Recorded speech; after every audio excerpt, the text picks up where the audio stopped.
Hello fourth years, good afternoon. ഞാൻ നിങ്ങളുടെ ഇന്നത്തെ topic legal aspect in nursing, അതാണ് നമുക്കിന്ന് പഠിക്കാനുള്ളത്.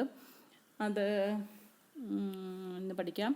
അതായത് ഇതിനകത്ത് ചില ഇമ്പോർട്ടൻറ്റ് ലീഗൽ ആസ്പെക്റ്റ് നഴ്സസ് അറിയണമല്ലോ. പഠിച്ചൊക്കെ ഇറങ്ങിപ്പോയാലും നിങ്ങൾ പരീക്ഷ പാസ്സായി കഴിഞ്ഞിട്ട് കൗൺസിലിൽ പോയി രജിസ്റ്റർ ചെയ്യണം. അത് കഴിഞ്ഞ് ലൈസൻസ് കിട്ടണം. എങ്കിൽ മാത്രമേ പ്രൊഫഷണൽ നഴ്സായിട്ട് വർക്ക് ചെയ്യാൻ പറ്റൂ. ഇങ്ങനെയുള്ള കാര്യങ്ങളൊക്കെ നിങ്ങൾക്ക് ഓൾറെഡി അറിയാം അല്ലേ? അത് കഴിഞ്ഞ ദിവസം INC KNC ഒക്കെ പഠിപ്പിച്ചപ്പോഴൊക്കെ ഞാൻ ആ കാര്യമൊക്കെ എക്സ്പ്ലെയിൻ ചെയ്ത് പറഞ്ഞിട്ടുമുണ്ട്. പിന്നെ അത് കഴിഞ്ഞിട്ട് നമ്മൾ പാസ്സാകണം. അത് കഴിഞ്ഞിട്ട് കൗൺസിലിൽ രജിസ്റ്റർ ചെയ്യണം. എങ്കിൽ മാത്രമേ നമ്മൾ ലൈസൻസ്ഡ് പേഴ്സൺ ആകത്തുള്ളൂ. അപ്പോൾ രജിസ്ട്രേഷൻ എങ്ങനെയൊക്കെയാണ് ചെയ്യുന്നത്, അങ്ങനെയുള്ള കാര്യം അറിയണം. ലൈസൻസ് എന്ന് പറഞ്ഞാൽ എന്താണ്, ഇതൊക്കെ അറിയണം. പിന്നെ അതുകൂടാതെ നമ്മൾ പഠിച്ചിറങ്ങി പോയി കഴിഞ്ഞാൽ നമ്മൾ ലീഗൽ ഓബ്ലിഗേഷനുള്ള ആൾക്കാരാണ്. അതായത് നമ്മളുടെ മനുഷ്യൻ്റെ ലൈഫ് എടുത്ത് ഡീൽ ചെയ്യുന്ന ആൾക്കാരാണല്ലോ. അപ്പം നമ്മൾ കഴിഞ്ഞ ദിവസം കൺസ്യൂമർ പ്രൊട്ടക്ഷനെ പറ്റിയൊക്കെ പഠിച്ച പോലെ തന്നെ നമുക്ക് ഉത്തരവാദിത്വ ബോധമുണ്ട്. നമ്മൾ അക്കൗണ്ടബിൾ ആണ്. ആർക്ക് കെയർ കൊടുക്കുന്നോ അവരുടെ രോഗമനുസരിച്ച് കെയർ കൊടുക്കാനുള്ള ഹെൽത്ത് കെയർ പ്രൊവൈഡറാണ് നഴ്സസ്. അപ്പം അവർക്ക് ഇറങ്ങിക്കഴിഞ്ഞ് എന്തും പോയി പേഷ്യൻ്റെ അടുത്തൊന്നും കാണിക്കാൻ പറ്റില്ലല്ലോ അല്ലേ? നമ്മളെല്ലാ കാര്യത്തിനും നമ്മൾ procedure wise from the first year onwards fourth year വരെ പല പല സബ്ജക്റ്റും സബ്ജക്റ്റ് ഓറിയൻറ്റഡ് ആയിട്ട് പഠിക്കുന്നു. ആ സബ്ജക്റ്റിന് തിയറി ഇത്രയുണ്ട്. പിന്നെ പ്രാക്ടിക്കൽ അതിൻ്റെ മനസ്സിലാക്കാൻ വേണ്ടി നമ്മൾ ക്ലിനിക്കിൽ പോകുന്നു. അവിടെയും പല പല റിക്വയർമെൻറ്റ് നിങ്ങൾക്കുണ്ട്. പ്രാക്ടിക്കൽ എക്സാമിനേഷൻ ഉണ്ട്. പിന്നെ പ്രാക്ടിക്കൽ അല്ലെങ്കിൽ നിങ്ങളുടെ ക്ലിനിക്കൽ ഫീൽഡിൽ നിങ്ങളുടെ എക്സ്പീരിയൻസ് നിങ്ങൾക്ക് കിട്ടുമ്പം പല പല റിക്വയർമെൻറ്റ് നിങ്ങൾക്ക് മീറ്റ് ചെയ്യാനുണ്ട്. പല അസൈൻമെൻറ്റ് എഴുതാനുണ്ട്, പലതും സബ്മിറ്റ് ചെയ്യാനുണ്ട്. ഇതെല്ലാം നിങ്ങൾക്കറിയാം അല്ലേ? അപ്പോൾ ഇതെല്ലാം നിങ്ങളെ കൊണ്ട് ചെയ്യിക്കുന്നത് എന്തിനാണെന്ന് വെച്ചാൽ നിങ്ങൾ വളരെ ഇറങ്ങി പോകുമ്പോഴത്തേക്ക് എഫിഷ്യൻറ്റ് പേഴ്സൺ ആകണം. നിങ്ങൾക്ക് സ്വന്തം കാലിൽ നിൽക്കാൻ ഈ പ്രൊഫഷനിൽ ആരുടെയും മറ്റുള്ളവരുടെ സഹായമോ ഹെൽപ്പോ ഒന്നും കൂടാതെ തന്നെ തീരുമാനങ്ങളെടുത്ത് സ്വന്തം കാലിൽ നിന്ന് ഈ ജോലി ചെയ്യാനുള്ള കഴിവ് നിങ്ങൾക്കുണ്ടാകണം അല്ലേ? അതാണ് നമ്മുടെ നേഴ്സിംഗ് കോഴ്സിൻ്റെ ഉദ്ദേശം തന്നെ. അതിന് ആവശ്യമായിട്ടുള്ള സബ്ജക്റ്റും പ്രാക്ടിക്കലും ഒക്കെ ഇൻക്ലൂഡ് ചെയ്തിട്ട് 4 വർഷങ്ങളായിട്ട് അത് തിരിച്ച് 4 വർഷം ഓരോ വർഷം എന്തെല്ലാം പഠിക്കണം, ഇങ്ങനെയൊക്കെ കാൽക്കുലേറ്റ് ചെയ്ത് കരിക്കുലം ഡെവലപ്പ് ചെയ്ത കരിക്കുലം അനുസരിച്ചും സിലബസ് അനുസരിച്ചും ഒക്കെയാണ് പഠിച്ചിറങ്ങുന്നത്. പിന്നെ അവസാനം പരീക്ഷയും ഓരോ വർഷവും പരീക്ഷയും പാസ്സാവും അല്ലേ? അതെല്ലാം കഴിഞ്ഞാലല്ലേ നമ്മൾ പോയി രജിസ്ട്രേഷന് വേണ്ടി കൗൺസിൽ ചെല്ലാൻ പറ്റൂ. അവിടെ ചെല്ലുമ്പോൾ നമ്മളെ ഒരു രജിസ്റ്ററിനകത്ത് അവർ എൻ്റർ ചെയ്യും. അപ്പോൾ അതിന് പറയുന്ന പേരാണ് രജിസ്ട്രേഷൻ. അപ്പോൾ അതിൻ്റെ ഭാഗമായിട്ട് നമുക്ക് രജിസ്ട്രേഷൻ നമ്പർ കിട്ടും. അത് സ്റ്റേറ്റ് നേഴ്സിംഗ് കൗൺസിലാണ് തരുന്നത്. പിന്നെ അവരത് ഇന്ത്യൻ നേഴ്സിംഗ് കൗൺസിലോട്ട് നിങ്ങളുടെ നമ്പർ റിലേ ചെയ്യും. അപ്പോൾ ഒരു പഠിച്ചിറങ്ങി പാസ്സായി രജിസ്റ്റർ ചെയ്യാൻ പോകുന്ന രജിസ്റ്റർ ചെയ്ത ഒരു നഴ്സിന് കിട്ടുന്ന നമ്പർ അവരുടെ യുണീക്ക് നമ്പറുമാണ്. ആ ഒരു നമ്പർ വേറെ ആർക്കും കാണത്തില്ല. മനസ്സിലായപ്പോൾ? അപ്പം നമ്മളുടെ രജിസ്റ്റേർഡായി ലൈസൻസ് കിട്ടി എന്നൊക്കെ വേണമെങ്കിൽ പറയാം. അത് കഴിയുമ്പോൾ നിങ്ങളൊരു രജിസ്റ്റേർഡ് നേഴ്സാണെന്നും പറയാം അല്ലേ? പിന്നെ നിങ്ങളുടെ ഉത്തരവാദിത്വം എന്ന് പറഞ്ഞാൽ പേഷ്യൻറ്റിന് കെയർ കൊടുക്കുക. അതിന് നമ്മൾ ഒരുപാട് തിയറി പഠിച്ചിട്ടുണ്ട്. അതൊക്കെ ഇംപ്ലിമെൻറ്റ് ചെയ്യുന്ന പേഷ്യൻറ്റിനെ കൊണ്ടുപോയി ഇംപ്ലിമെൻറ്റ് ചെയ്യുന്ന എങ്ങനെയാണെന്ന് നിങ്ങളുടെ ക്ലിനിക്കൽ ഫീൽഡിൽ പോകുമ്പം പഠിച്ചിട്ടുണ്ട്. അപ്പോൾ ഇതെല്ലാം കൂടെ നമ്മൾ പ്രൊഫഷണൽ നേഴ്സായി കഴിയുമ്പോൾ ഞാനൊരു പ്രൊഫഷണൽ നേഴ്സാണ്, ഞാനൊരു രജിസ്റ്റേർഡ് നേഴ്സാണ്, എനിക്ക് ഇന്ന കാര്യങ്ങൾ ഓരോ ഡിസീസ് കണ്ടീഷനുള്ള പേഷ്യൻറ്റിനെയും എനിക്ക് മാനേജ് ചെയ്യാൻ അറിയാം. അതിനുള്ള നോളജ് എൻ്റെ കയ്യിലുണ്ട്. തിയറിറ്റിക്കൽ നോളജും പ്രാക്ടിക്കൽ നോളജും എൻ്റെ കയ്യിലുണ്ട്. ഇങ്ങനെയൊക്കെയുള്ള കാര്യങ്ങളോടെ നമ്മൾ പോകുന്നത് അല്ലേ? അപ്പം ചിലപ്പം ചില കാര്യങ്ങളിൽ നിയമവുമായിട്ട് ബന്ധപ്പെട്ട പല കാര്യങ്ങളും നമ്മൾ അറിഞ്ഞിരിക്കണം. അതായത് നമ്മളിൽ നിന്ന് എന്തൊക്കെയാണ് പ്രതീക്ഷിക്കുന്നത് പബ്ലിക്ക് നമുക്ക് എന്തൊക്കെയാണ് ചെയ്യേണ്ടത്, അങ്ങനെ ചെയ്തില്ലെങ്കിൽ നമ്മളെ എങ്ങനെ പബ്ലിക്ക് ക്രിറ്റിസൈസ് ചെയ്യും, അല്ലെങ്കിൽ നമ്മൾ തെറ്റുകുറ്റങ്ങൾ വരുത്തിയാൽ നമുക്ക് എന്ത് പണിഷ്മെൻറ്റ് കിട്ടും, അങ്ങനെയുള്ള ചില കാര്യങ്ങളെല്ലാം ഉണ്ട്. അപ്പോൾ പഠിച്ചിറങ്ങി കഴിയുമ്പോഴത്തേക്ക് ഇതിനെപ്പറ്റിയൊക്കെയുള്ള ഒരു ജനറൽ അവയർനെസ് നമുക്ക് വേണം. അപ്പോൾ അതിന് നമ്മൾ പറയുന്നത് കുറച്ചൊക്കെ ലീഗൽ കാര്യങ്ങൾ നമ്മൾ എന്ത് ചെയ്യാൻ പാടില്ല, എന്ത് ചെയ്യുമ്പോൾ നമുക്ക് പണിഷ്മെൻറ്റ് ഉണ്ടാകാം, ഇങ്ങനെയൊക്കെയുള്ള ചില കാര്യങ്ങളുണ്ട് അല്ലേ? അപ്പോൾ അതിനെപ്പറ്റി കുറേ കൂടെ നമ്മൾ അവെയർ ആയെങ്കിൽ മാത്രമേ നമുക്ക് കുറേ കൂടെ സേഫ്റ്റി പോയിൻ്റ് ഓഫ് വ്യൂവിൽ നമ്മൾ ചിന്തിക്കാൻ പറ്റത്തുള്ളൂ. അല്ലെങ്കിൽ അങ്ങനെ എനിക്ക് ചെയ്യാൻ പാടില്ല, അങ്ങനെ ചെയ്ത് കഴിഞ്ഞാൽ അത് തെറ്റാണ്, അല്ലെങ്കിൽ അത് കുറ്റമാണ്, ഞാൻ പണിഷബിൾ ആകും, അല്ലെങ്കിൽ എനിക്ക് അതിൻ്റെ കുറ്റം കിട്ടും, ശിക്ഷ കിട്ടും, ഇങ്ങനെയുള്ള കാര്യങ്ങളൊക്കെ നമ്മൾ അറിയണം. അപ്പോൾ അത്യാവശ്യമായിട്ടുള്ള ഒരു പ്രൊഫഷണൽ നേഴ്സായിട്ട് വർക്ക് ചെയ്യുമ്പോൾ അറിയേണ്ട പല പല കാര്യങ്ങളുമാണ് നമ്മൾ ലീഗൽ ആസ്പെക്റ്റ് നേഴ്സിംഗിൽ പഠിക്കുന്നത്. വളരെ ഡീറ്റെയിൽഡ് ആയിട്ടൊന്നും പോകുന്നില്ല, അത്യാവശ്യമായിട്ടുള്ള കാര്യങ്ങൾ മാത്രമാണ് അറിയുന്നത്. അപ്പം ഞാൻ മെയിൻലി നിങ്ങളോട് പറയാൻ ഉദ്ദേശിക്കുന്നത് രജിസ്ട്രേഷൻ എന്താണ്, ലൈസൻസിങ് എന്താണ്, അങ്ങനെയുള്ള കാര്യങ്ങളൊക്കെ. പിന്നെ ചില ലീഗൽ ടേംസ്, അത്യാവശ്യം അറിയേണ്ട ചില ലീഗൽ ടേംസ് എന്തൊക്കെയാണ്, അങ്ങനെയുള്ള കാര്യങ്ങളൊക്കെയാണ് അറിയാൻ പോകുന്നത്. ഓക്കെ,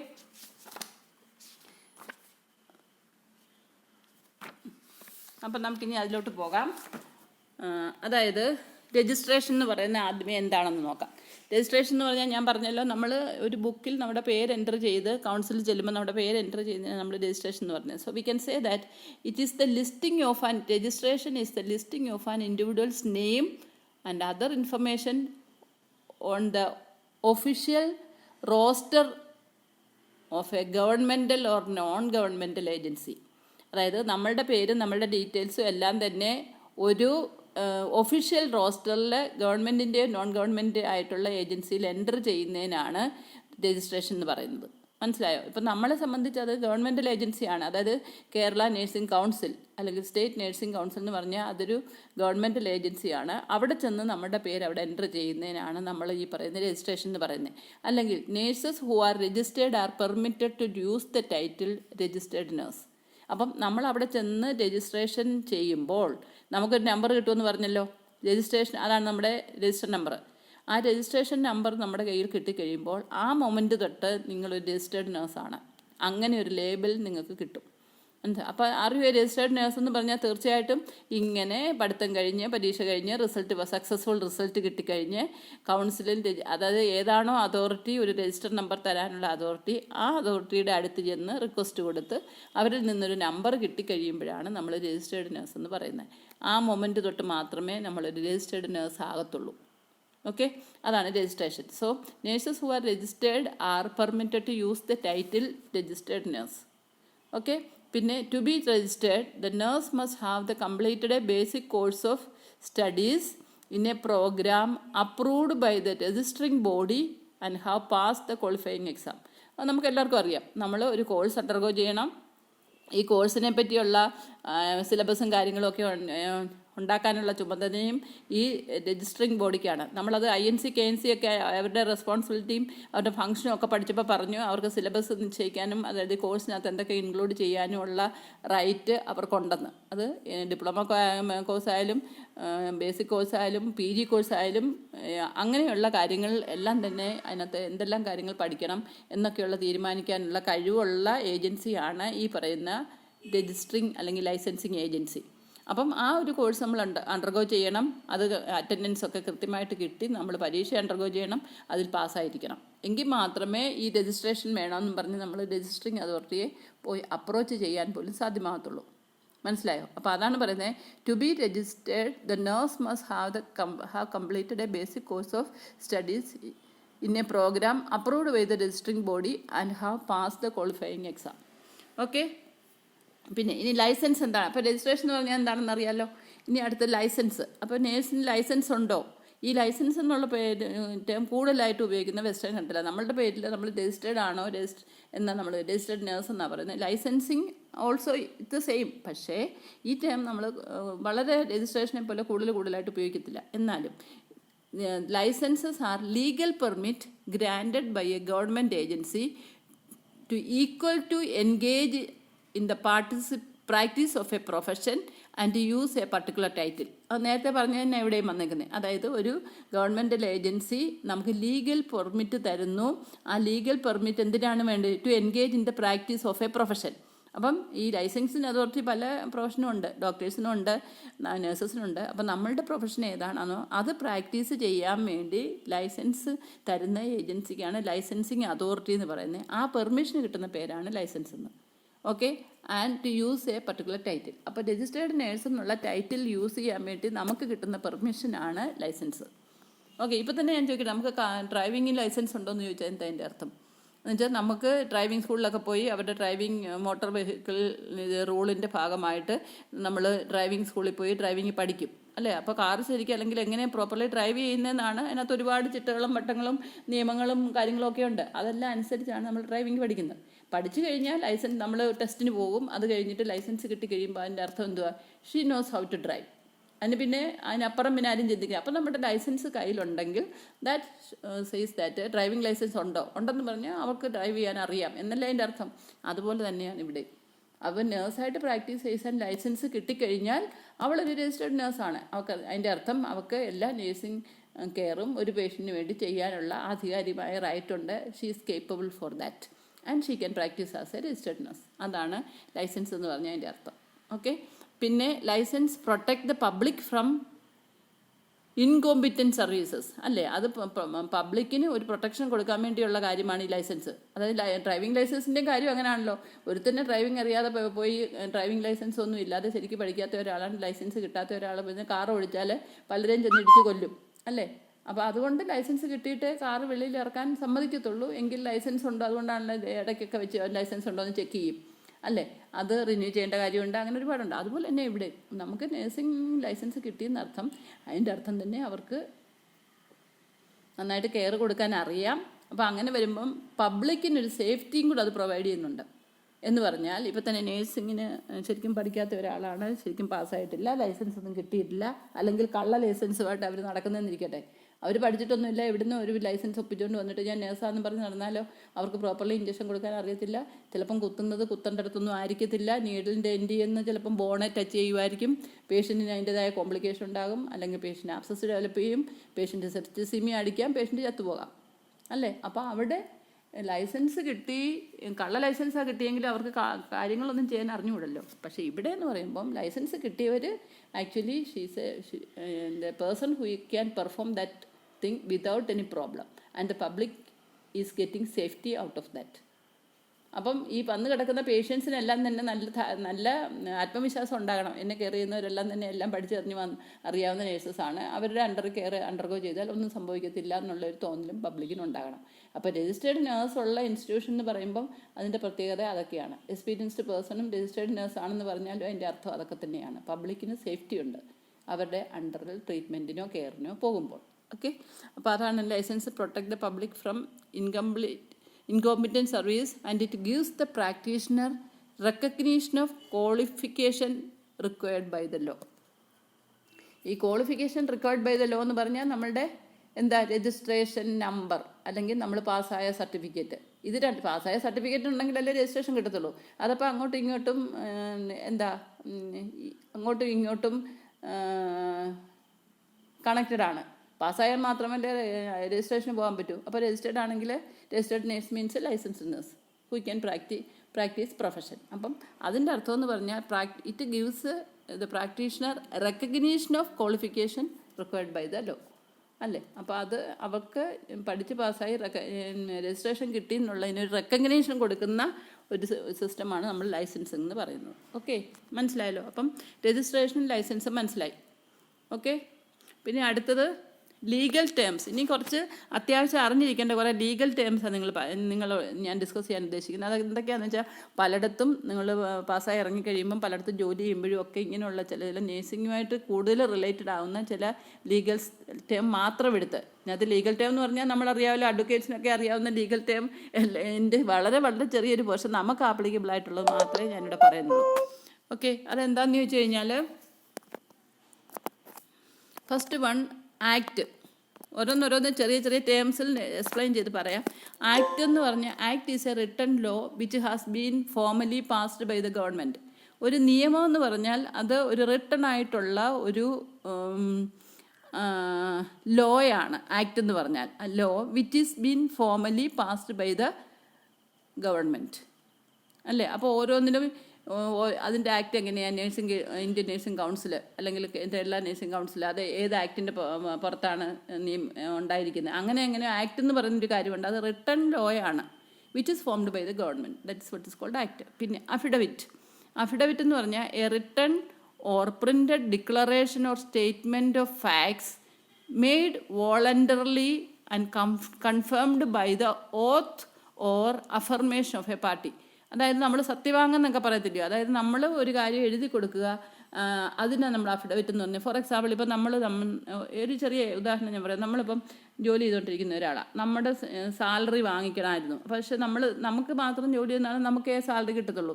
പക്ഷേ ആ ഒരു കാര്യം നമ്മൾ നാട്ടിലില്ല, നമ്മൾ വേറൊരാളിനെ നമ്മൾ ഓതറൈസ് ചെയ്യുന്നു എന്ന് പറഞ്ഞാൽ അതിൻ്റെ അർത്ഥം ഒരാളെ പറഞ്ഞു വിട്ടിട്ട് ഒരു ലെറ്ററും കൂടെ കൊടുത്തു വിടും. ഈ വരുന്ന ആൾ എൻ്റെ ഇന്ന ആളാണ്, എൻ്റെ റിലേറ്റീവാണ്, എനിക്ക് വന്ന് സാലറി വാങ്ങാൻ പറ്റില്ല, ഞാൻ ആബ്സെൻ്റ് ആണ്, അതുകൊണ്ട് എനിക്ക് പകരം ഈ ആളിനെ എൻ്റെ സബ്സ്റ്റിറ്റ്യൂട്ടായിട്ട് ഞാൻ അയക്കുന്നു എന്നും പറഞ്ഞ് ഒരു പേപ്പറിനകത്ത് എഴുതി നമ്മൾ ഒപ്പിട്ട് കൊടുക്കണം.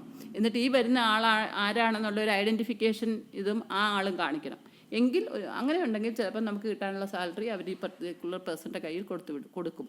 അതിനാണ് നമ്മൾ അഫിഡവിറ്റ് എന്ന് പറയുന്നത്. So it is a written or printed declaration. അതിനകത്ത് അവർ ഡിക്ലെയർ ചെയ്തേക്കുന്നതാണ് ഈ വരുന്ന ആൾ എൻ്റെ സിസ്റ്ററാണ് എന്നായിരിക്കും ഡിക്ലെയർ ചെയ്യുന്നത്. അത് കള്ളം പറയാൻ പറ്റില്ല, സിസ്റ്റർ തന്നെ ആവണം. മനസ്സിലായോ? Declaration or statement of fact. അപ്പം ഈ വാങ്ങിക്കാൻ വരുന്ന ആൾ സിസ്റ്റർ ആണെന്നുള്ളത് ഒരു റിയൽ സ്റ്റേറ്റ്മെൻ്റ് ആണ്, റിയൽ ഫാക്റ്റ് ആണ്. ആ ഫാക്റ്റ് ഒരു സ്റ്റേറ്റ്മെൻറ്റ് ഒരു പേപ്പറിനകത്താക്കി നമ്മൾ എഴുതി ഒപ്പിട്ട് കൊടുക്കുന്നു. എന്നിട്ട് ഈ വരുന്ന വേറെ ഏതെങ്കിലും ഒരാളിനെ പോയി വാങ്ങിക്കാൻ പറ്റത്തില്ല. അതുകൊണ്ട് ആ വ്യക്തിയുടെ ഒരു ഐഡൻറ്റിഫിക്കേഷൻ മാർക്കും കൂടെ കൊടുക്കണം. മനസ്സിലായോ? Facts made voluntarily and confirmed by the oath. Oath എന്ന് പറഞ്ഞാൽ സത്യവാങ്മൂലം, നമ്മൾ പറയുന്ന ഒരു വാചകം അത് ശരിയായിരിക്കണം. Oath or affirmation by the party, അതാണ് അഫിഡവിറ്റ്. ഓക്കെ. പിന്നെ ബില്ലെന്ന് പറഞ്ഞാൽ it is a draft of an act presented to a legislative but not enacted എന്ന് പറഞ്ഞാൽ ആക്ട് എന്താണെന്ന് നേരത്തെ പറഞ്ഞല്ലോ, അതായത് റിട്ടേൺ ലോ എന്നൊക്കെ പറഞ്ഞ്. അതുപോലെ തന്നെ ഇവിടെ ബില്ലെന്ന് പറഞ്ഞാലും ഒരു ആക്ട് ആക്കാൻ വേണ്ടി നമ്മളൊരു കാര്യം ഒരു ഗവൺമെൻറ് ഏജൻസിയെ റെപ്രസെൻ്റ് ചെയ്യുകയാണ്. ചില കാരണങ്ങൾ കൊണ്ട് ഇന്ന കാരണങ്ങളുണ്ട്, അതുകൊണ്ട് ഇന്ന ഒരു ആക്ട് ഉണ്ടാക്കണമെന്നും പറഞ്ഞ് നമ്മളൊരു റിട്ടേൺ പേപ്പറിൽ എഴുതി കൊടുക്കുന്നതിനാണ് ബില്ലെന്ന് പറയുന്നത്. പക്ഷേ അത് ആക്ട് ആക്കിയില്ല, ആക്ട് ആക്കുന്നതും വരെയുള്ള ആ സ്റ്റേറ്റ്മെൻറ്റ് കൊടുക്കുന്നതിനാണ് നമ്മൾ ബില്ലെന്ന് പറയുന്നത്. മനസ്സിലായോ? അപ്പോൾ അത് ആക്ട് ആക്കണമെങ്കിൽ ഇറ്റ് ഷുഡ് ബി അതിൻ്റെ മറ്റ് അധികാരികളുടെ പെർമിഷൻ കിട്ടി അത് ആക്ട് ആവണം. അപ്പോൾ ആക്ട് ആവുന്നതിന് മുമ്പേ ഉള്ള ഈ പറയുന്ന draft of an act presented to the legislative but not enacted. അത് ആക്ട് ആക്കേണ്ടവരുടെ അടുത്ത് നമ്മളൊരു ഇന്ന പോലെ ആകണം, ഇന്ന പോലെ വേണമെന്നും പറഞ്ഞൊരു ഡിമാൻഡ് നമ്മൾ ഡ്രാഫ്റ്റ് ആക്കി കൊടുക്കുന്നതിന് നമ്മൾ ബില്ലെന്ന് പറയും. അപ്പം ആക്ടിന് മുമ്പേ ഉള്ള സ്റ്റേജാണ് ബില്ല്. മനസ്സിലായോ? പിന്നെ അടുത്തത് ബാറ്ററി എന്ന് പറഞ്ഞാൽ നമ്മൾ ഈ ടോർച്ചിനകത്തൊക്കെ ഇടുന്ന ബാറ്ററി അല്ല ഇവിടെ പറയുന്നത്. Okay. It is a physical striking or beating. മനസ്സിലായോ? That is what is called battery. അപ്പം ഇതിനകത്ത് it is a physical striking or അതായത് ശാരീരികമായിട്ട് ഒരു വ്യക്തിയോട് ചെയ്യുന്ന ഒരു കാര്യത്തിന് നമ്മൾ ഇതിനകത്ത് ബാറ്ററി എന്ന് പറയുന്നത്. മനസ്സിലായോ? പിന്നെ ചില പുസ്തകങ്ങളിൽ പറയുന്നുണ്ട് it is a touch made by an another person on an human being without their knowledge or without their permission, അങ്ങനെയും പറയുന്നുണ്ട് ഇതിനകത്ത്. മനസ്സിലായോ? ബാറ്ററി എന്തായാലും it is a physical involvement എന്നുള്ളത് ഇതിൽ നിന്ന് മനസ്സിലായി. അതായത് ഇറ്റ് ഈസ് ഹലോ കേൾക്കത്തില്ലേ?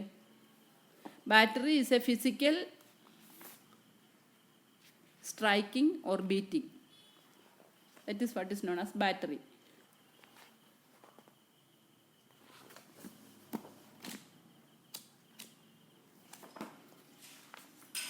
ഇപ്പോൾ എന്തൊക്കെ പറഞ്ഞു? ആക്ട് പറഞ്ഞു, അഫിഡവിറ്റ് പറഞ്ഞു, ബില്ല് പറഞ്ഞു, ബാറ്ററി എന്നുള്ളതും പറഞ്ഞു. ഓക്കെ.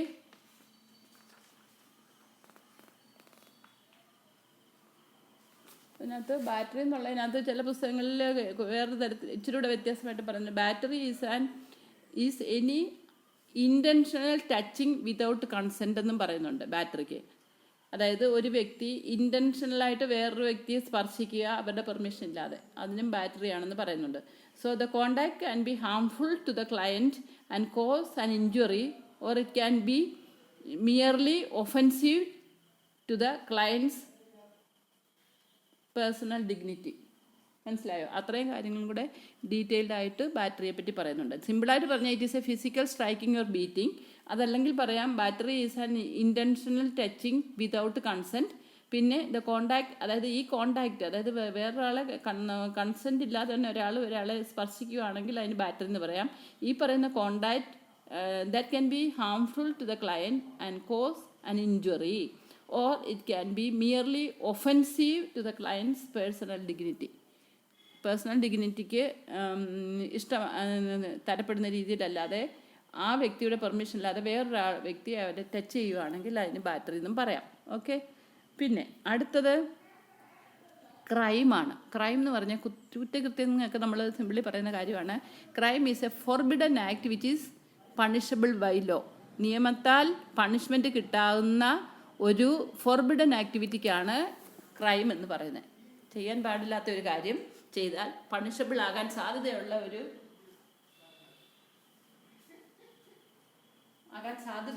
ആക്ടിവിറ്റിയാണ് ക്രൈം എന്ന് പറയുന്നത്, അല്ലെങ്കിൽ കുറ്റകൃത്യം എന്ന് നമ്മൾ കുറ്റകൃത്യം എന്ന് നമ്മൾ പറയും. So crime is a forbidden act which is punishable by law. സിമ്പിളാണ്. പിന്നെ ഡിഫെൻഡൻറ്റ് എന്ന് പറഞ്ഞാൽ a person who is accused and must answer for his action in a legal suit. അതായത് കേസ് നടക്കുമ്പോൾ നമ്മൾ വാദിയും പ്രതിയും എന്നൊക്കെ പറയത്തില്ലേ, അപ്പം പ്രതി എന്ന് പറയുന്ന ആളാണ് ഈ ഡിഫെൻഡൻറ്റ്. അതായത് a person who is accused, കുറ്റം ഏറ്റെടുക്കേണ്ട ആൾ, accused and must answer for his action in a legal suit. അതായത് അയാളുടെ പ്രവൃത്തിക്ക് അയാൾ ഉത്തരം പറയണം നിയമപരമായി. അങ്ങനെയുള്ള ആളിനെയാണ് ഡിഫെൻഡൻ്റ് എന്ന് പറയുന്നത്. ഓക്കെ ഇനിയും കുറേ ടേംസ് ആയി. പിന്നെ അടുത്തത് ഫെലോണി.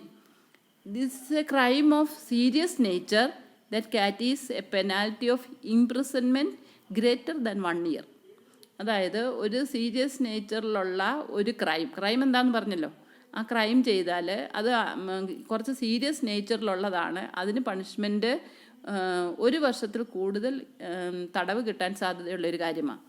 മനസ്സിലായോ? അതാണ് ഫെലോണി. പിന്നെ libel. It's a false harmful written report. അതായത് ആരെങ്കിലും പറ്റിയോ വല്ലതും യഥാർത്ഥമല്ലാത്ത കാര്യം, ഫാൾസ് ആയിട്ടുള്ള ഹാംഫുൾ ആയിട്ടുള്ള ഒരു റിപ്പോർട്ട് എഴുതുന്നതിന് ലിബൽ എന്ന് പറയും. It is a false harmful written report. പിന്നെ അടുത്തത് മിസ്ഡെമീനർ എന്ന് പറഞ്ഞാൽ it's a crime of less serious nature for which the penalty is fine or imprisonment of less than 1 year. അതും ഈ പറയുന്ന ക്രൈം തന്നെയാണ്, പക്ഷേ അത് അത്ര സീരിയസ് അല്ല. അതുകൊണ്ട് അതിനുള്ള പെനാൽറ്റി 1 വർഷത്തിൽ കുറവ് തടവ് ശിക്ഷയായിക.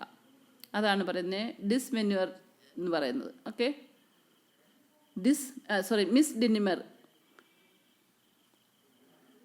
Then negligence.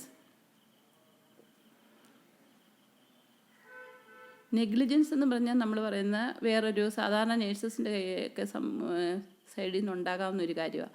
അശ്രദ്ധ കൊണ്ട് എന്തെങ്കിലും കാര്യങ്ങൾ ഒരു ആക്ടിവിറ്റി വന്നാൽ അതിനാണ് നമ്മളെപ്പോഴും നെഗ്ലിജൻസ് എന്ന് പറഞ്ഞത്. It is harm done to client as a result of neglecting duties. അതായത് നേഴ്സിൻ്റെ അല്ലെങ്കിൽ ഒരു ഡോക്ടറുടെ ആകാം, അവരുടെ നെഗ്ലിജൻസ് കൊണ്ട് എന്തെങ്കിലും ഒരു ഹാം ആക്ടിവിറ്റി ഒരു വ്യക്തിക്കുണ്ടായാൽ, അല്ലെങ്കിൽ ഹാംഫുൾനെസ് ഒരു വ്യക്തിക്കുണ്ടായാൽ അതിനെയാണ് നെഗ്ലിജൻസ് എന്ന് പറയുന്നത്. So we can say that it is harm done to client as a result of neglecting duties. മനസ്സിലായോ? So it is a conduct that fall below the standard of care. അപ്പോൾ പേഷ്യൻറ്റിന് കൊടുക്കേണ്ട സ്റ്റാൻഡേർഡ് ഓഫ് കെയർ, അതിൻ്റെ standard maintain ചെയ്യാതെ അശ്രദ്ധ കൊണ്ട് അത് ചെയ്യാതിരുന്നാലും അത് നെഗ്ലിജൻസ് ആവും. മനസ്സിലായോ? So we can say that negligence is a harm done to the patient as a result of neglecting duties and it is a conduct that fall below the standard of care. എന്ന് പറഞ്ഞാൽ ഞാൻ പറയട്ടെ. അപ്പം for example നമ്മൾ പഠിച്ചിട്ടുണ്ട്, അതായത് പേഷ്യൻ്റെ ടെമ്പറേച്ചറൊക്കെ എടുക്കുമ്പോൾ നമ്മൾ ഓറലാണ് എടുക്കുന്നതെങ്കിൽ നാക്കിൻ്റെ അടിയിൽ തെർമോമീറ്റർ വെച്ചിട്ട് അങ്ങ് പോയി, എടുക്കാൻ മറന്നുപോയി സിസ്റ്റർ. അപ്പോൾ അതിനെപ്പറ്റി അറിയാൻ വയ്യാത്ത ഒരാളാണെങ്കിൽ, ഇപ്പോൾ തന്നെ വളരെ ഒരു ഓൾഡ് ലേഡി ആകാം, അവർക്ക് ഇതിനെപ്പറ്റിയൊന്നും അറിയത്തില്ല, അവർ നല്ല സെൻസിബിളായിട്ടുള്ള ഒരു പേഷ്യൻ്റ് അല്ല എന്നിരിക്കട്ടെ, അവർ ചിലപ്പോൾ ആ തെർമോമീറ്റർ കടിച്ച് പൊട്ടിച്ചെന്നിരിക്കും.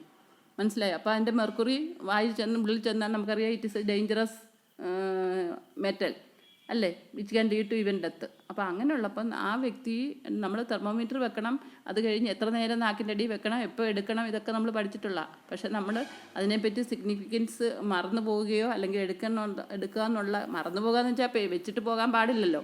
പേഷ്യൻ്റെ അടുത്ത് തന്നെ 3 മിനിറ്റ് കൊണ്ട് നമുക്ക് ചെയ്യാവുന്ന കാര്യമാണ്. അതറിയാതെ പേഷ്യൻ്റെ നാക്കിനടി തെർമോമീറ്റർ വെച്ചിട്ട് പോയി എടുത്തില്ല. അത് എടുക്കാതിരുന്നാൽ തന്നെ ഇവൻ പേഷ്യൻ്റ് കടിച്ച് പൊട്ടിച്ചില്ലെങ്കിൽ തന്നെ അത് കുറ്റമാണ്. പിന്നെ പേഷ്യൻ്റ് കടിച്ച് പൊട്ടിക്കാം. അങ്ങനെ വരുന്നതുകൊണ്ടേ അത് നെഗ്ലിജൻസിൻ്റെ കൂട്ടത്തിൽപ്പെടും. അതെന്താണ് പറയുന്നത്? എന്തുകൊണ്ട് negligence harm done to the client അല്ലേ? തീർച്ചയായിട്ടും ഇത് ഹാം ആണ് ചെയ്തത് as a result of neglecting duties. അതായത് നമ്മൾ പഠിച്ചിട്ടുണ്ട്, ഒരിക്കലും തെർമോമീറ്റർ വായി വെച്ചിട്ട് വേറെ എങ്ങോട്ടും പോകരുത്. It is A small duration കൊണ്ട് ചെയ്യാൻ പറ്റുന്നൊരു കാര്യമാണ്. പക്ഷേ അത് വെച്ചിട്ട് പോയി എന്നുള്ളത് തെറ്റ്, പിന്നെ എടുക്കാൻ മറന്നു പോയി എന്നുള്ളത് തെറ്റ്, പിന്നെ അതിൻ്റെ കോംപ്ലിക്കേറ്റ് ചെയ്യാൻ വേണ്ടി പേഷ്യൻ്റ് കടിച്ച് പൊട്ടിച്ചു എന്നുള്ളതും തെറ്റ്. അപ്പോൾ അങ്ങനെ വരുമ്പോൾ അതുകൊണ്ട് പേഷ്യൻ്റ് അതിൻ്റെതായ ഹാംഫുൾ ഇഫക്റ്റ് ഉണ്ടാകുന്നു. അപ്പോൾ അതാണ് negligence. It is a conduct that falls below the standard of care. തീർച്ചയായിട്ടും നമ്മൾ പ്രൊസീജിയർ പഠിക്കുമ്പോൾ അങ്ങനെയല്ല പഠിക്കുന്നത്, അങ്ങനെയല്ല ടെമ്പറേച്ചർ നോക്കണം. അപ്പോൾ നമ്മുടെ പ്രൊഫഷൻ്റെ സ്റ്റാൻഡേർഡ് നോക്കാതെയാണ് ഒരു കാര്യം ചെയ്തത്. ഇങ്ങനെ ഒരുപാട് കാര്യങ്ങൾ നമുക്ക് നേഴ്സിങ്ങിൽ എക്സാമ്പിളായിട്ട് പറയാം. ഇത് ഞാൻ സിമ്പിളായിട്ട് പറഞ്ഞെന്ന് മാത്രം. What is negligence. അതുപോലെ തന്നെ ചില മെഡിസിനൊക്കെ നമ്മൾ കൊടുക്കേണ്ടത് സിസ്റ്റവർലിയാണ്, അല്ലെ ഡോക്ടർ സ്ട്രിക്ട്ലി നമ്മൾ പറയുന്നതാണ്. സ്ട്രിക്റ്റ് ടൈം മെയിൻറ്റെയിൻ ചെയ്യേണ്ട ചില ഡ്രഗ്സൊക്കെ ഉണ്ട്. അപ്പോൾ ആ സമയത്ത് എക്സാക്ട്ലി പോയി കൊടുത്തില്ലെങ്കിൽ അത് അതിൻ്റേതായ കോംപ്ലിക്കേഷൻസ് ഉണ്ടാക്കും.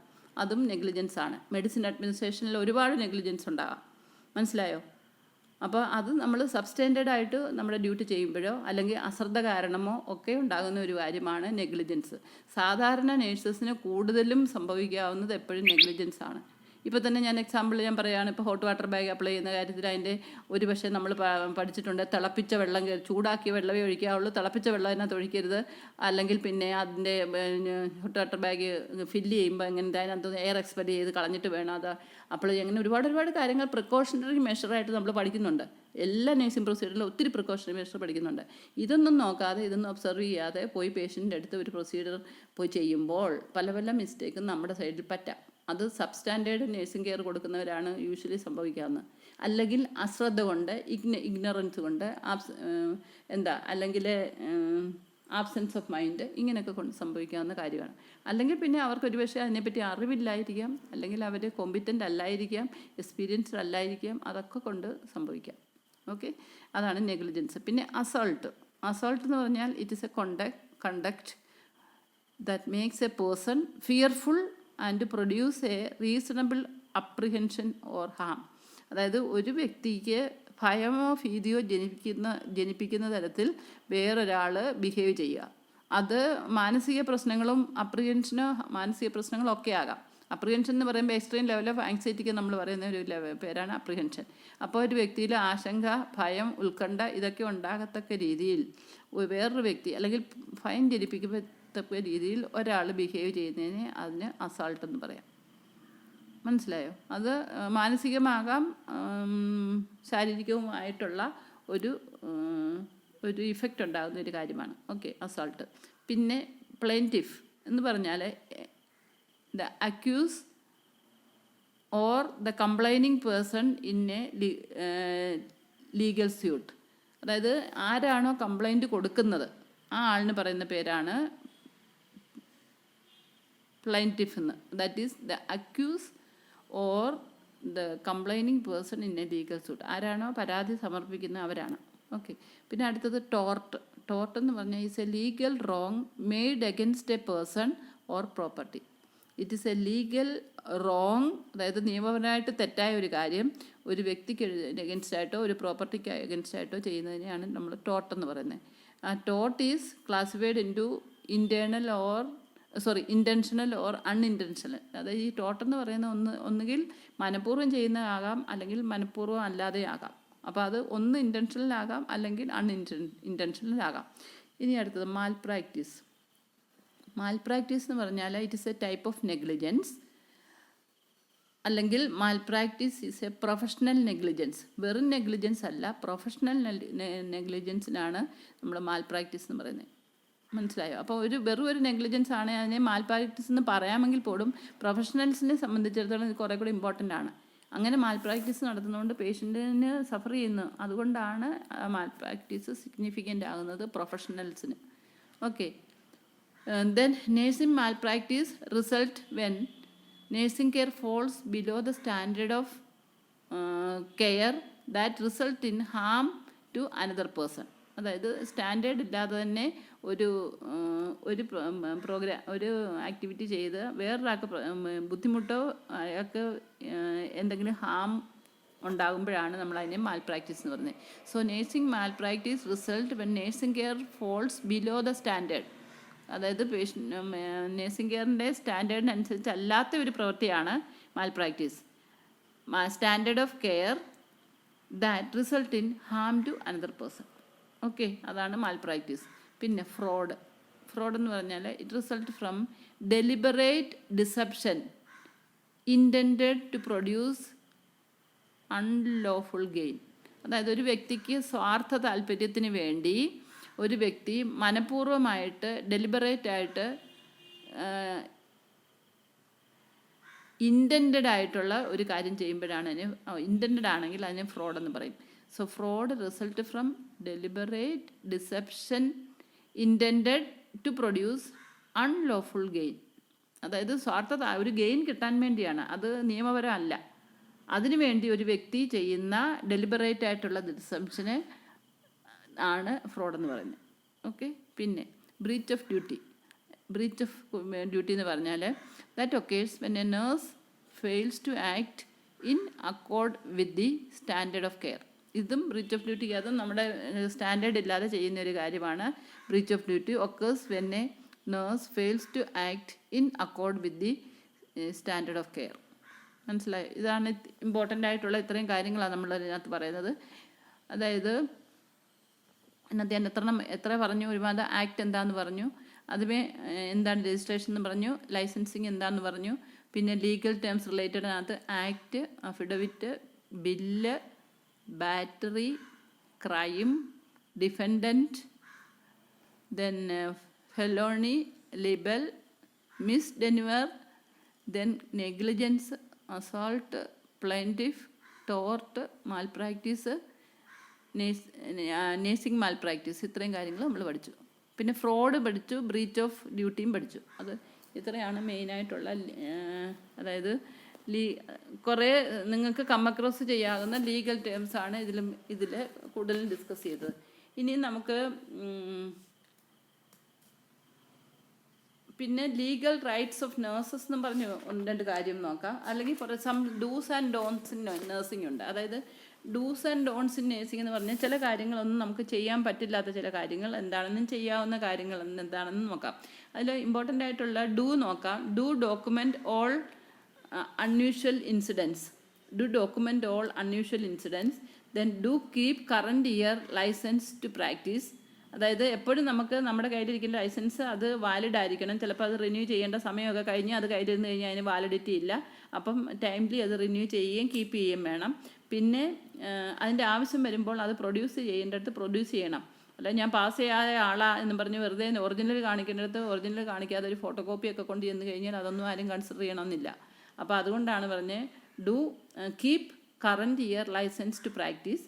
Then do follow policies and procedures. അതായത് നമ്മൾ ഏത് ഇൻസ്റ്റിറ്റ്യൂഷനിൽ ചെല്ലുന്നോ അവിടുത്തെ പോളിസീസും പ്രൊസീജിയറും നമ്മളെപ്പോഴും ഫോളോ ചെയ്യണം. അത് ഓരോ ഇൻസ്റ്റിറ്റ്യൂഷനിലും പോളിസിയും പ്രൊസീജിയറും ഒക്കെ മാറാം. അപ്പോൾ അങ്ങനെ നമ്മൾ ഒരിടത്ത് അപ്പോയിൻമെൻറ്റ് ആകുമ്പം തന്നെ നമ്മൾ അവരോട് ചോദിക്കണം, പോളിസി ആൻഡ് പ്രൊസീജിയർ ബുക്ക് ഒന്ന് തരാമോ, ഒന്ന് വായിച്ച് നോക്കാനോ എന്ന് പറഞ്ഞാൽ മിക്കവരും തരും. മനസ്സിലായോ? അതുകൊണ്ട് ചോദിക്കണം. അപ്പം നമുക്ക് you should get acquainted with the policies and procedure of the institution where you are working. പിന്നെ do protect patient from injury themselves. മനസ്സിലായോ? പേഷ്യൻറ്റിന് ഇഞ്ചുറി ഉണ്ടാകാത്ത എല്ലാ സംവിധാനങ്ങളും നമ്മൾ എപ്പോഴും അവെയർ ആയിരിക്കണം, കെയർഫുൾ ആയിരിക്കണം. ഞാൻ പറഞ്ഞല്ലോ കഴിഞ്ഞ ദിവസം റെയിൽഡ് കോട്ടയിൽ കിടത്തേണ്ട പേഷ്യനെ റെയിൽഡ് കോട്ടയിൽ കിടത്തണം. അതുപോലെ തന്നെ സ്റ്റെപ്പ് കയറി പോകുന്നുണ്ടെങ്കിൽ സൈഡ് റൈഡ്സ് ഉണ്ടോ എന്ന് നോക്കണം. പിന്നെ അതുപോലെ തന്നെ ചിലപ്പോൾ ഓർത്തോപെഡിക്കലി ഹാൻഡിക്യാപ്ഡ് പേഴ്സൺസ് ഒക്കെ കാണാം, അവർ സപ്പോർട്ടോടെ നടക്കണമായിരിക്കും. ചിലപ്പം ക്രച്ച് വാക്കിംഗ് ഉള്ള പേഷ്യൻ്റ് കാണും, അല്ലെങ്കിൽ നമ്മൾ പലതരം സപ്പോർട്ട് ഉപയോഗിച്ച് നടക്കേണ്ട പേഷ്യൻ്റ് കാണും. അപ്പോൾ അങ്ങനെയുള്ളവരെയൊക്കെ ബെഡിൽ നിന്ന് എഴുന്നേൽപ്പിക്കുമ്പോഴൊക്കെ വളരെ കെയർഫുൾ ആകണം. അവർ മറിഞ്ഞു വീഴാൻ സാധ്യതയുള്ള കണ്ടീഷൻസിൽ ഒരിക്കലും നമ്മൾ ഒറ്റയ്ക്ക് പേഷ്യനെ ഹാൻഡിൽ ചെയ്യുകയോ മറ്റുള്ളവരുടെ ഹെൽപ്പോട് കൂടിയേ ഹാൻഡിൽ ചെയ്യാവുള്ളൂ. മനസ്സിലായോ? പിന്നെ പേഷ്യൻ്റെ ലെവൽ ഓഫ് കോൺഷ്യസ്നെസ് അസസ് ചെയ്യുന്നതിൽ നേഴ്സസ് എപ്പോഴും വളരെ വളരെ കോൺഫിഡൻറ്റും വളരെ എഫിഷ്യൻറ്റും ആയിരിക്കണം. What is the level of consciousness of the person എന്ന് അറിയണമെങ്കിൽ. അതൊക്കെ നമ്മൾ പല പല സിസ്റ്റത്തിലൊക്കെ പലയിടത്തും വെച്ച് പഠിക്കുന്നതാണ്. അതൊക്കെ പഠിക്കുന്ന കാലത്ത് ചുമ്മാ ഉടായിപ്പും കാണിച്ച് നടന്നിട്ട് പിന്നെ അതൊന്നും അറിയാൻ വയ്യെങ്കിൽ അവസാനം പ്രാക്ടിക്കൽ ആസ്പെക്റ്റിൽ പോകുമ്പോഴാണ് നമ്മൾ സഫർ ചെയ്യുന്നത്. ഓക്കെ. പിന്നെ to protect patient from injury എന്നുള്ള പറഞ്ഞു. To do not accept money or gift from patients. ഒരിക്കലും പേഷ്യൻറ്റിൽ നിന്ന് നമ്മുടെ സാധാരണ ഭാഷ പറഞ്ഞ കൈക്കൂലികൾ എന്നൊക്കെ പറയാറുണ്ട്.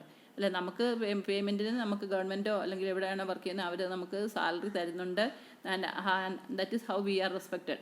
അതുകൂടാതെ മറ്റുള്ള പേഷ്യൻസിൽ നിന്ന് ഇല്ലീഗലായിട്ട് അവരിൽ നിന്ന് ഗിഫ്റ്റ്, മണി ഇങ്ങനെയൊന്നും വാങ്ങാൻ പാടില്ല. അതാണ് gift or money from the patient. പിന്നെ do not give advice that is contrary to the doctor's order or the nursing care plan.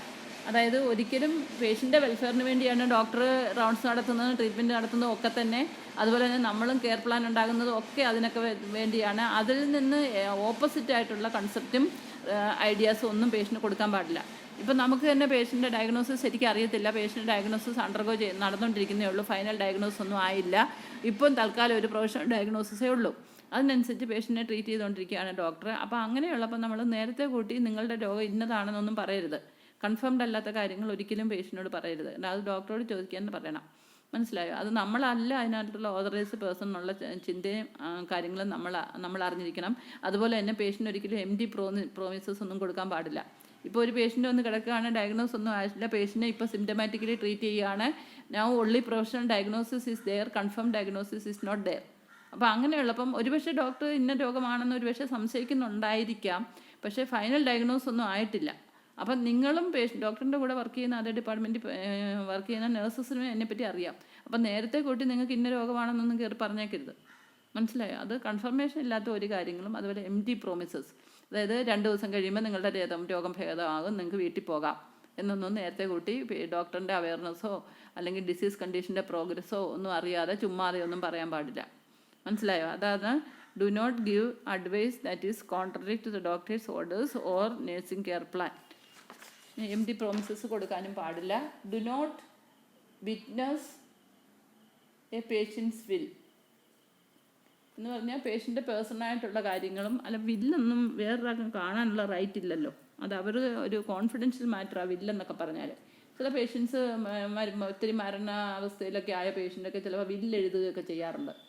അത് പലതരത്തിലുള്ള വില്ലുണ്ട്. മനസ്സിലായോ? അവരുടെ സ്വത്തിനെ പറ്റിയോ അങ്ങനെയുള്ള ബിലോങ്ങിങ്സിനെ പറ്റിയൊക്കെ അവർ എഴുതാറുണ്ട്. അപ്പോൾ ആ പേഷ്യൻ്റ് ഒരു അൺകോൺഷ്യസ് പേഷ്യൻ്റ് ഒത്തിരി ടെർമിനൽ സ്റ്റേജിൽ കിടക്കുന്ന പേഷ്യൻ്റ് ആണെങ്കിൽ പോലും അങ്ങനെയുള്ള പേഷ്യൻ്റ് ഏതെങ്കിലും കാരണവശാൽ റിലേറ്റീവ്സ് ഒന്ന് വില്ല് എഴുതിക്കുകയോ ഒക്കെ ചെയ്യുമായിരിക്കും. അങ്ങനെയുള്ള പേഴ്സണൽ കാര്യത്തിലൊന്നും പോയി നമ്മൾ ഇടപെടാൻ പാടില്ല. വില്ല്, അതായത് witnessing the will of a patient and all. പിന്നെ do not work as a nurse without licence. നമുക്കറിയാമല്ലോ, അതായത് ലൈസൻസ് ഇല്ലാത്തൊരു നേഴ്സ് ഒരിക്കലും ലൈസൻസ് ഉണ്ടെന്ന് ആക്ട് ചെയ്ത് രജിസ്റ്റേർഡ് നേഴ്സാണെന്ന് വ്യാജേന പോയി ജോലി ചെയ്യാൻ പാടില്ല. അത് നമ്മൾ പലപ്പോഴും പത്രത്തിലൊക്കെ കാണുന്ന കള്ള സർട്ടിഫിക്കറ്റുമായിട്ട് കയറുന്ന നേഴ്സ് അല്ലാത്തൊരു പോയി വർക്ക് ചെയ്യുന്നു. പക്ഷേ അതൊരു പണിഷബിൾ ഒഫൻസാണ്, പെനാൽറ്റി കിട്ടും. മനസ്സിലായോ? അപ്പോൾ ഇത്രയും അതാണ്. പിന്നെ ലീഗൽ റൈറ്റ്സ് ഓഫ് നേഴ്സ് എന്തൊക്കെയാണെന്ന് നോക്കാം. അതിനകത്ത് mainly right of appointing and assigning. Right of appointment എന്ന് പറഞ്ഞു കഴിഞ്ഞാൽ നമ്മൾ ഒരിടത്ത് ജോലിക്ക് ചെല്ലുമ്പോൾ അപ്പോയിൻമെൻറ്റ് ലെറ്ററുമായിട്ടാണല്ലോ നിങ്ങൾക്ക് ഇന്ന ആശുപത്രി നിങ്ങളെ നേഴ്സായിട്ട് അപ്പോയിൻറ്റ് ചെയ്തിരിക്കുന്നു എന്നുള്ള ഒരു കോൺഫിഡൻസിൽ അതിൻ്റെ പിൻബലത്തിലാണ് നമ്മൾ എപ്പോഴും ഇവിടുത്തെ ജോലി ചെയ്യുന്നത്. അപ്പം right of appointing and assigning എന്ന് പറഞ്ഞാൽ നമുക്ക് ഏതൊക്കെ ജോലിയാണ്, നമ്മൾ ജോബ് ഡിസ്ക്രിപ്ഷനെ പറ്റിയൊക്കെ പഠിച്ചല്ലോ കഴിഞ്ഞ ദിവസം അല്ലേ? അപ്പം നമ്മളുടെ ജോലി എന്താണെന്ന് നമ്മൾ അറിയണം. നമ്മൾ നേഴ്സാണ്, അങ്ങനെ നമ്മൾ അപ്പോയിൻറ്റ് ചെയ്തേക്കാണ്, നമുക്കൊരു ഡിപ്പാർട്ട്മെൻ്റ് ഉണ്ട്, ഏത് ഡിപ്പാർട്ട്മെൻറ്റിൽ എവിടെ എപ്പോൾ ജോലി ചെയ്യണമെന്ന് നമ്മുടെ നേഴ്സിംഗ് ഓഫീസിൽ നിന്ന് അറിയും. അപ്പോൾ അങ്ങനെയുള്ള അറിവൊക്കെ അറിഞ്ഞു വേണം നമ്മൾ പ്രവർത്തിക്കാൻ. അപ്പോൾ നമ്മളെ സർജിക്കൽ വാർഡിൽ വിട്ട് കഴിഞ്ഞാൽ അവിടെ നമ്മളെ അസൈൻ ചെയ്തെങ്കിൽ അവിടെ ജോലി ചെയ്യാൻ പറ്റൂ. അല്ലാതെ പോയി പീഡിയാട്രിക് വാർഡ്, എനിക്ക് അവിടെ എക്സ്പീരിയൻസ് എന്ന് പറഞ്ഞ് പോയി പീഡിയാട്രിക് വാർഡിൽ പോയി ജോലി ചെയ്യാൻ പറ്റില്ല. മനസ്സിലായി? അപ്പോൾ അതാണ് that is appointing and assigning എന്നൊക്കെ പറഞ്ഞ്. പിന്നെ the right of quality control. അതായത് ക്വാളിറ്റി കൺട്രോൾ എന്ന് പറഞ്ഞാൽ നമുക്കറിയാമല്ലോ, ക്വാളിറ്റി അഷുറൻസും ഒക്കെ നമ്മൾ അഡ്മിനിസ്ട്രേഷനിൽ പഠിക്കുന്നുണ്ട്. അതിനകത്ത് നമ്മളുടെ ക്വാളിറ്റിക്ക് അനുസരിച്ച് വേണം നമ്മുടെ ബിഹേവിയർ എപ്പോഴും നിൽക്കാൻ. അല്ല ഇവർ പഠിച്ചതാണോ അല്ലെങ്കിൽ ഇത് നേഴ്സിംഗ് കഴിഞ്ഞ ഒരു സ്റ്റാഫാണോ എന്ന് മറ്റുള്ളവർക്ക് സംശയം തോന്നിക്കുന്ന രീതിയിലുള്ള പെർഫോമൻസും ഒന്നും ആകരുത്. നമ്മൾ പെർഫോമൻസ് അപ്രൈസിലും ക്വാളിറ്റി അഷുറൻസും ഒക്കെ പഠിക്കുന്ന ആൾക്കാരാണ്. അപ്പോൾ അതുകൊണ്ട് ഞാൻ അതിനെപ്പറ്റി കൂടുതൽ സംസാരിക്കുന്നില്ല. നിങ്ങൾക്ക് I think you know all about more than me about quality assurance and quality control. Okay. പിന്നെ റൈറ്റ് ഓഫ് യൂസിങ് എക്യുപ്മെൻറ്റ്സ്. അതായത് നമ്മൾ ഓരോ പ്രൊസീജിയർ ചെയ്യുന്നതിനും അത് ശരിയായ രീതിയിൽ ചെയ്യുന്നതിന് അതിൻ്റേതായ എക്യുപ്മെൻറ്റ്സ് വേണം അല്ലേ? ഇപ്പോൾ പിന്നെ വെൻറ്റിലേറ്ററിൽ കിടക്കുന്ന ഒരു പേഷ്യൻ്റ് ആണെങ്കിൽ ആ വെൻറ്റിലേറ്ററിൽ കിടക്കുന്ന പേഷ്യൻറ്റിന് ഇൻ്റർമീഡിയറ്റ് സക്ഷനിങ് ചെയ്യണം. അങ്ങനെ പേഷ്യൻ്റ് ബെഡ് ആണ്, അതിൻ്റേതായ എക്യുപ്മെൻറ്റ്സ് വേണം, ഇതെല്ലാം വേണം. അതൊക്കെ യൂസ് ചെയ്യാനുള്ള റൈറ്റ് പേഷ്യൻസിനുണ്ട്, നേഴ്സിനുണ്ട്. Okay, that is right of using equipments. Then right to care public. തീർച്ചയായിട്ടും, അതായത് കെയർ പബ്ലിക് എന്ന് പറഞ്ഞാൽ പേഷ്യൻ്റ്, നമ്മുടെ ക്ലയൻ്റ് എന്ന് പറഞ്ഞാൽ പേഷ്യൻ്റാണ്, കൺസ്യൂമർ എന്ന് പറഞ്ഞ പേഷ്യൻ്റാണ്. പക്ഷേ അവരുടെ കൂടെ ഒരുപാട് പബ്ലിക് ആൾക്കാരും ബൈസ്റ്റാൻഡറായിട്ടും വിസിറ്റേഴ്സായിട്ടും ഒക്കെ വരും. അപ്പം അവരുടെ കെയറും. ഇപ്പം തന്നെ വിസിറ്റിംഗ് ടൈം അല്ലാത്ത സമയത്ത് നമ്മൾ വന്നു കഴിഞ്ഞാൽ നമുക്ക് അവരെ ഇപ്പോൾ വിസിറ്റിംഗ് ടൈം അല്ല എന്നും പറഞ്ഞ് ഇറക്കി വിടാനുള്ള റൈറ്റ് ഉണ്ട്. പിന്നെ ഹോസ്പിറ്റൽ റൂൾസ് ആൻഡ് റെഗുലേഷൻ പാലിക്കണം എന്നുള്ളത് പബ്ലിക്ക് ചെയ്യേണ്ട ഒരു കാര്യമാണ്. അവിടെ ഗൈഡൻസ് കൊടുക്കാനും ഇൻസ്ട്രക്ഷൻ കൊടുക്കാനും ഒക്കെ നമുക്ക് റൈറ്റ് ഉണ്ട്. പക്ഷേ ആ പബ്ലിക്കിന് കൊടുക്കേണ്ട റെസ്പെക്റ്റ് നമ്മൾ കൊടുക്കണം. മനസ്സിലായോ? അപ്പോൾ അതൊരു വേറൊരു ഹ്യൂമൻ ബീയിങ് ആണെന്നും he's a visitor to see the patient. അപ്പോൾ റൂൾസ് ആൻഡ് റെഗുലേഷൻ അനുസരിച്ച് അവർക്ക് ചെയ്യാം. അങ്ങനെയുള്ള റൂൾസ് ആൻഡ് റെഗുലേഷൻ അവരെ അവെയർ ആക്കണം. അല്ലെങ്കിൽ വേറെ എന്തെങ്കിലും പ്രോബ്ലമാറ്റിക് ആണെങ്കിൽ നമ്മൾ അറിയിക്കേണ്ട ആൾക്കാരെ അറിയിക്കണം. പക്ഷേ എന്നും പറഞ്ഞ് പബ്ലിക്കിനെ റെസ്പെക്റ്റ് ചെയ്യണം എപ്പോഴും നഴ്സസ്. ഓക്കെ. പിന്നെ right for observation and reporting, അത് വളരെയധികം ഇമ്പോർട്ടൻ്റാണ്. നമ്മളതൊരു ഫണ്ടമെൻ്റൽസ് പഠിക്കുമ്പോൾ ഒരു വലിയ ചാപ്റ്ററായിട്ട് തന്നെ നമ്മൾ പഠിക്കുന്ന ഒബ്സർവേഷൻ്റെ ഇമ്പോർട്ടൻസ്. പ്രത്യേകിച്ച് പീഡിയാട്രിക് കേസ് ആകുമ്പോൾ കുട്ടികളാകുമ്പോൾ അവർക്ക് പല പല കാര്യങ്ങളും കമ്മ്യൂണിക്കേറ്റ് ചെയ്യാൻ അറിയില്ല. അവർ ഗ്രോത്ത് ആൻഡ് ഡെവലപ്മെൻറ്റ് അണ്ടർഗോ ചെയ്യുന്ന കുട്ടികളാണ്. ചിലപ്പം ഇൻഫൻസി കുട്ടികൾ കരഞ്ഞ് മാത്രം കാര്യങ്ങൾ കമ്മ്യൂണിക്കേറ്റ് ചെയ്യാൻ അറിയാവുന്ന ഏജ് ഗ്രൂപ്പാണ് ഇൻഫൻസി. അത് കഴിഞ്ഞ് മുന്നോട്ട് പോകുമ്പോൾ അവർക്ക് പല പല കാര്യങ്ങൾ അവരുടെ മനസ്സിലുള്ള പോലെ എക്സ്പ്രസ് ചെയ്യാൻ അറിയത്തില്ല. ലാംഗ്വേജ് ഡെവലപ്മെൻറ്റ് ഇല്ല. അപ്പോൾ അവരുടെയൊക്കെ കാര്യങ്ങൾ നമ്മൾ എങ്ങനെയാണ് മനസ്സിലാകുന്നത്? എപ്പോഴും പേരൻസിനോട് ചോദിച്ച എല്ലാ കാര്യങ്ങളും ഒന്നും അറിയാൻ പറ്റില്ല. അപ്പം നമ്മൾ ഒബ്സർവ് ചെയ്ത്, ഇപ്പോൾ തന്നെ ഒരു പേഷ്യൻറ്റ് സൈനോസ്ഡാണ്, അതെങ്ങനെ കണ്ടുപിടിക്കും? പേഷ്യൻറ്റ് പറയുമോ എന്നെ? ഒരു ഇൻഫൻ്റാണ്, പേഷ്യൻറ്റ് പറയുമോ ഞാൻ സൈനോസ്ഡാ സിസ്റ്റർ എന്നെ ഒന്ന് നോക്കുന്നത്? പറയത്തില്ല. അപ്പം നമ്മളത് ഒബ്സർവേഷനെ കൂടെയാണ് കണ്ടുപിടിക്കുന്നത്. അല്ലെങ്കിൽ ഒരുപക്ഷെ കൂടെ നിൽക്കുന്ന പേരൻസിന് ഈ കൊച്ചു നീല അടത്തി കിടക്കുന്നതിൻ്റെ അതൊരു ഡിഫക്റ്റീവ് അല്ലെങ്കിൽ അതൊരു ഡേഞ്ചറസ് സിംറ്റം ആണെന്ന് പേരൻസിനും അറിയത്തില്ലായിരിക്കും, അല്ലേ? അപ്പം നമ്മൾ ഒബ്സർവ് ചെയ്ത് കണ്ടുപിടിക്കേണ്ട ഒരുപാട് കാര്യങ്ങൾ. അതായത് നേഴ്സിംഗ് കെയർ കൊടുക്കേണ്ടതിനകത്ത് നമ്മൾ പേഷ്യൻറ്റിനെ അസസ് ചെയ്യുമ്പോഴും നേഴ്സിംഗ് കെയർ പ്ലാൻ ഉണ്ടാക്കാൻ വേണ്ടി അസസ് ചെയ്യുമ്പോഴത്തേനും ഏറ്റവും കൂടുതലായിട്ട് നമ്മൾ ഇംപ്ലിമെൻറ്റ് ചെയ്യേണ്ട ഒരു കാര്യമാണ് ഒബ്സർവേഷൻ.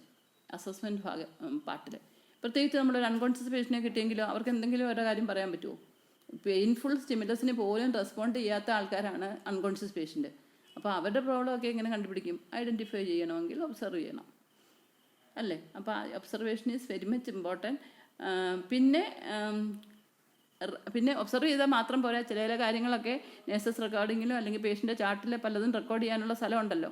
അവിടെയൊക്കെ പിന്നെ ഇപ്പം തന്നെ ഒബ്സർവ് ചെയ്യുന്ന വൈറ്റൽ സയൻസ് അല്ലെങ്കിൽ അത് നമ്മൾ ഒബ്സർവ് ചെയ്തെടുക്കുക ചെയ്യുന്ന വൈറ്റൽ സയൻസ്, പേഷ്യൻ്റെ സയൻസ് ആൻഡ് സിംറ്റംസ്, സിംറ്റമെറ്റോളജി, അങ്ങനെ പല പല കാര്യങ്ങളും നമ്മൾ ആ പ്രിസ്ക്രൈബ്ഡ് ചാർട്ടിലോ എഴുതേണ്ടടുത്ത് എഴുതിയിരിക്കണം. അല്ലെങ്കിൽ നമ്മളത് ഒബ്സർവ് ചെയ്തു അല്ലെങ്കിൽ ഇങ്ങനൊരു റിസൾട്ട് ആയിരുന്നുള്ള മറ്റുള്ളവരെങ്ങനെ അറിയും?